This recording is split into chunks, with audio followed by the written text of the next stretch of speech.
ना संघर्ष ना तकलीफ तो क्या मज़ा है जीने में, ना संघर्ष ना तकलीफ तो क्या मज़ा है जीने में। बड़े बड़े तूफान भी थम जाते हैं अगर आग लगी हो सीने में, अगर आग लगी हो सीने में। Have a fire in the belly, have a single-minded desire to uplift yourself for your personal growth, for your English language.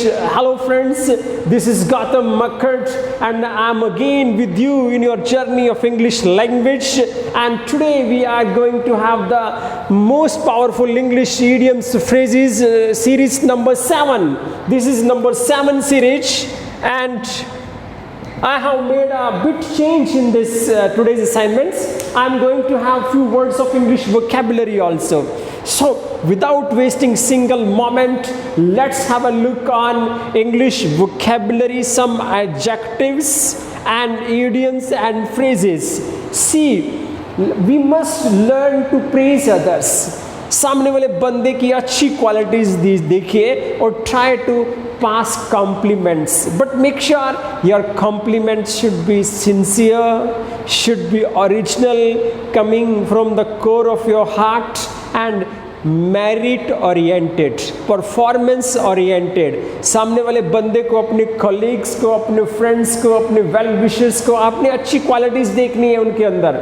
और कुछ एडजेक्टिव्स एक्सप्लेन कर रहा हूँ मैं जो बंदे की पर्सनालिटी को बयान करते हैं। And see, the first word is easy going.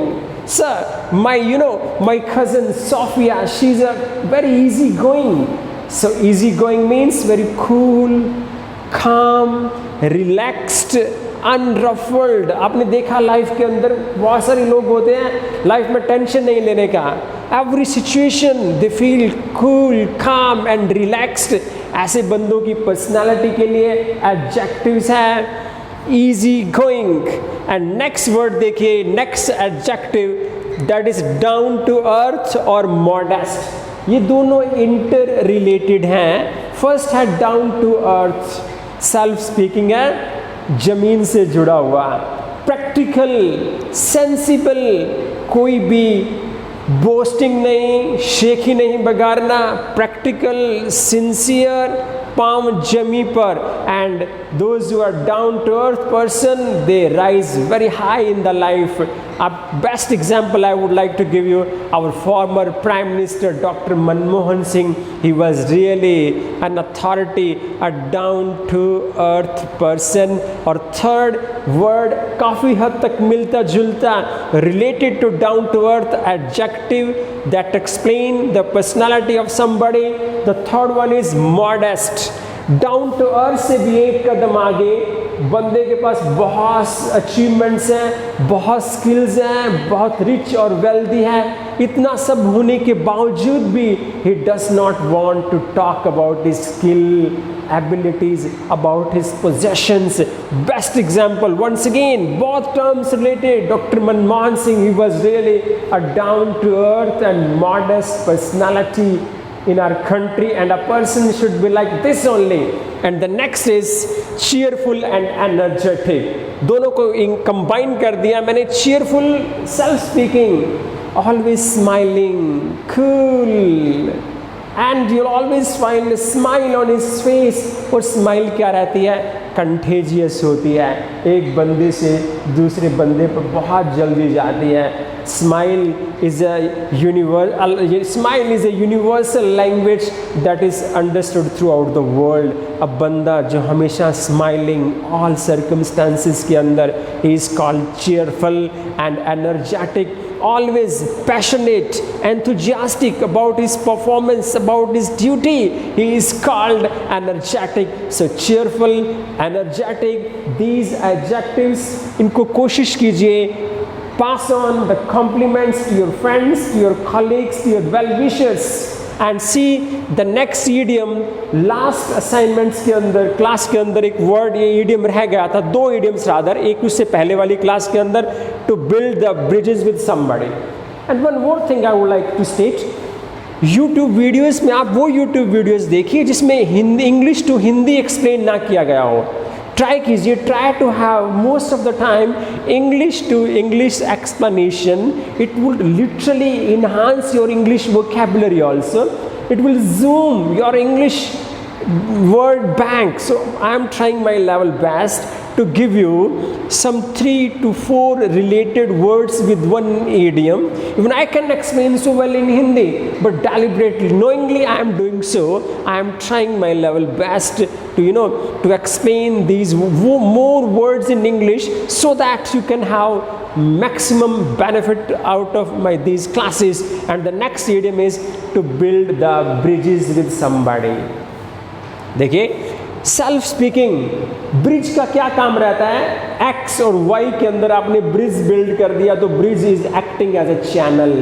दो बंदे जो दूर दूर हैं उनको मिला रहा है, उनके रिलेशंस को इम्प्रूव कर रहा है. Bolster, strengthen the relations and ties to build the bridges between X and Y, A and B, between two countries जो previously they had enmity, they were not at good relations, to build the bridges to improve the relations. रिश्तों को सुधारना, close लेकर के आना, पास लेकर के आना.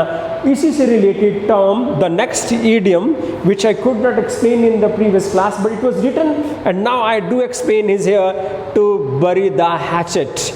Again, जब you bury the hatchet, what are you doing? You are trying to build the bridges. To bury the hatchet होता है एक झगड़े को, एक क्लैश को ख़त्म करना, लाइफ को नए सिरे से स्टार्ट करना. So she is trying to bury the hatchet with her enemies, to put an end to a quarrel and become friends once again. Both the idioms are interrelated. And the next do we have here, to flog a dead horse. देखिए, एक घोड़े को आप flog कर सकते हैं, चाबुक मार सकते हैं उसको तेज दौड़ने के लिए. अगर घोड़ा डेड है, उसको मारने की कोशिश कर रहे हैं, तेज भगाने की कोशिश कर रहे हैं, क्या है? आप अपनी एनर्जी को वेस्ट कर रहे हैं, कुछ ऐसा असंभव काम करने की कोशिश कर रहे हैं which can never be accomplished. See, one idiom, it means to waste your energy, and try to have some another idioms with the same situation, with the same meaning. To flog a dead horse is equal to wild goose chase. Same meaning, energy को waste करना. To bite the granite, Granite, granite. तीनों idioms all stand for to waste energy. आप कहते हैं sir, my friend Jacob is very dull student. Don't try to train him. If you are trying to train him, you are simply flogging a dead horse. It is a wild goose chase. You are biting the granite. 3 means simply you are wasting your energy. Input का कोई भी output नहीं रहेगा. It's not going to have any result for you. And the next is to look for a needle in a haystack. Needle, सुई बिल्कुल मामूली सी रहती है.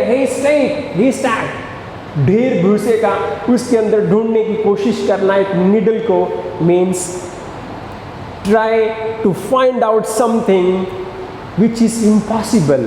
मान लीजिए आप किसी रिकॉर्ड रूम में जाते हैं, record room of department, there are millions of files, और वहाँ खाली एक डॉक्यूमेंट्स ढूंढने की कोशिश कर रहे हैं. You are trying, what are you doing? You are trying to find a needle in a haystack. Means to try to find something which is almost impossible, extremely difficult. And please see the next idiom, to cloud the issues. To cloud the issue or issues. देखिए, cloud is a what does the cloud symbolize? Clouds जब होते हैं बादल पर तो चीज़ें क्या रहती हैं? Unclear, hazy. सो एक बंदा अगर इश्यूज को डेलिबरेटली क्लाउड करने की कोशिश कर रहा है, making it unclear, main issue से आपका ध्यान डाइवर्ट कर रहा है, वहाँ से हटाने की कोशिश कर रहा है, आपका ध्यान चीज़ों को अनक्लियर कर रहा है. देखिए, बेस्ट एग्जांपल पॉलिटिशियंस के साथ आप अपने इलाके के अपने रिप्रेजेंटेटिव से पूछते हैं, sir what's happening with the development of the city? Those politicians are trying to cloud the issues, उनको अनक्लियर कर रहे हैं, irrelevant information दे करके मेन मुद्दों से ध्यान हटाने की कोशिश करना, डाइवर्ट करना। उसके लिए और इंग्लिश का वर्ड देखिए, the verb is obfuscate, to obfuscate the issue, OBFUSCAT. Next is to mystify, means to divert the core issues, and it happens with the politicians most of the time. And see, next idiom is with bag and baggage. बोरिया बिस्तर लेकर के, सारा सामान लेकर के, मान लीजिए लैंडलेडी अपने टेनेंट से फेड अप है, सिक है। What is she saying? She is asking her landlords to vacate the house. खाली पीली वो खुद नहीं जाए, अपना सारा सामान with bag and baggage, with all one's belongings, सारे के सारे सामान के साथ जाना। And the next we do have here is a man of straw, एक भूसे का तिनका। अब कोल्ड ड्रिंक्स पीते हैं स्ट्रॉ के साथ, ऊपर से खाली नीचे से खाली, that means shallow, hollow. A person with no honesty, no character, no integrity, he or she is called a man of straw. We must keep company of good people and not a persons of straw. Means our friends should be quite good, with some substance. A man of straw means a person जिसका कोई भी वजूद नहीं है, integrity नहीं है, honesty नहीं है। And see the next idiom is to cry the wolf. आपने एक कहानी सुनी होगी, एक भेड़िया, एक गडरिए की, वो झूठी आवाज़ लगाता रहता है कि शेर आया, भेड़िया आया, और जब सचमुच में आता है तो कोई भी बंदा उसकी हेल्प के लिए नहीं आता।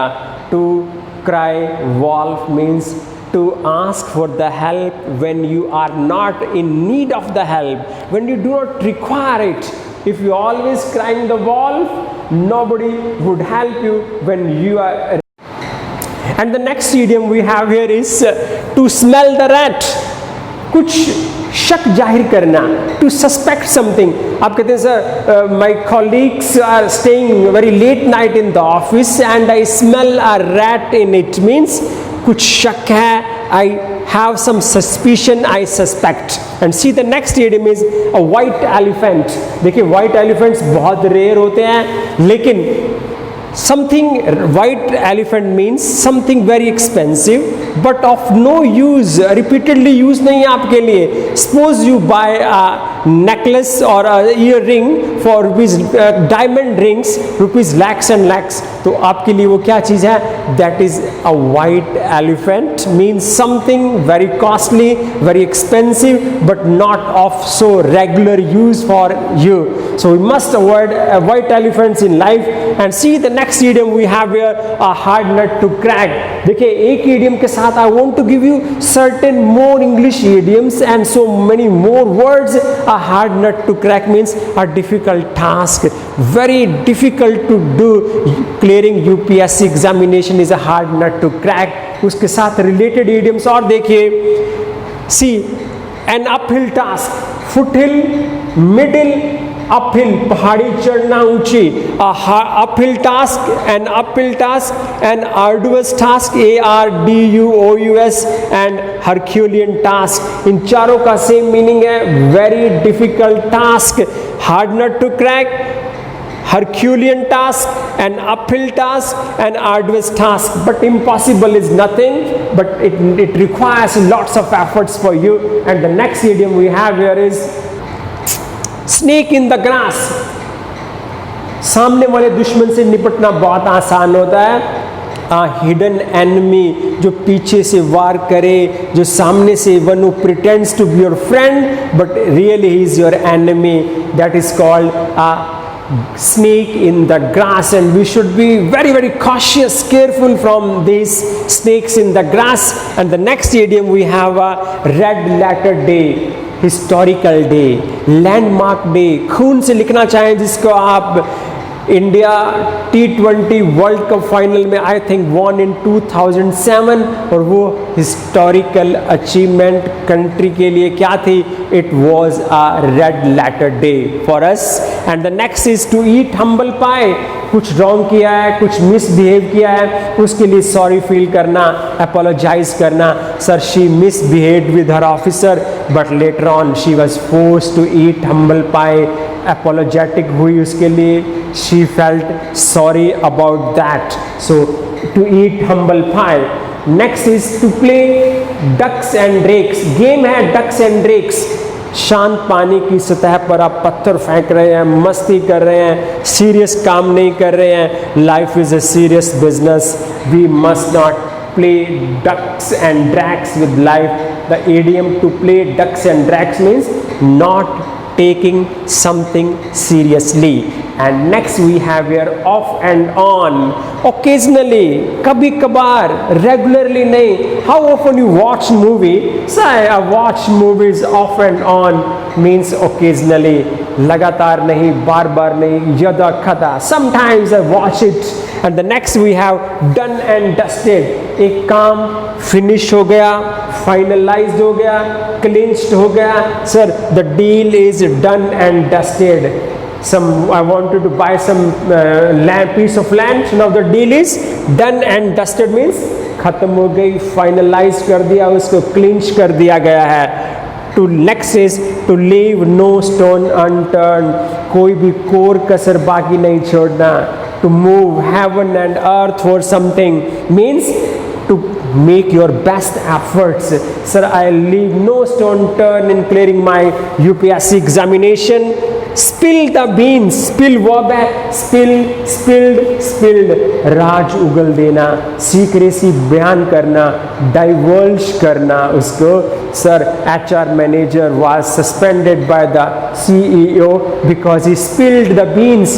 सीक्रेसी, कंपनी की सीक्रेसी को डाइवर्ज कर दिया उसने, I mean secrets disclose कर दिया.